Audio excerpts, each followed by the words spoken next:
心情行動慈善基金自2004年啟動至今，已經展開咗連串嘅推廣健康情緒工作啦。我哋向全港展開嘅校園計劃情緒睇真啲，巡迴全港18區嘅中學，透過一連串嘅講座及活動，教導學生、家長及老師們做個快樂人。我哋通過舉辦一系列不同主題嘅遠離情緒病講座，由經驗豐富嘅專家主講，令大眾明白情緒病再唔係神秘不可治之症。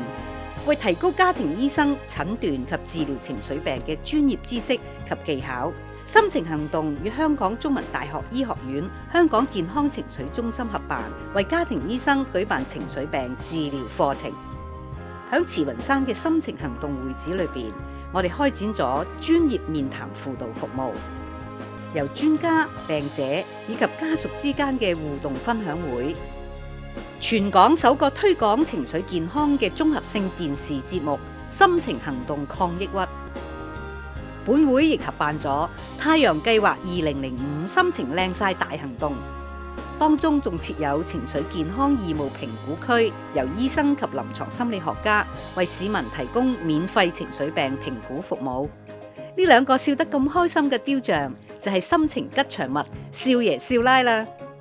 透過一連串嘅活動，我哋廣泛地向不同界別嘅市民推廣情緒健康嘅重要，亦證明社會上有好多公司、團體、學校都認同對抗情緒病係一種迫切嘅事。心情行動喺社會上得到更大嘅關注同迴響，我哋都感到非常鼓舞。期望日後大眾能夠繼續保持開放嘅態度，多接觸、多認識情緒病，讓生命活得更自在無憂。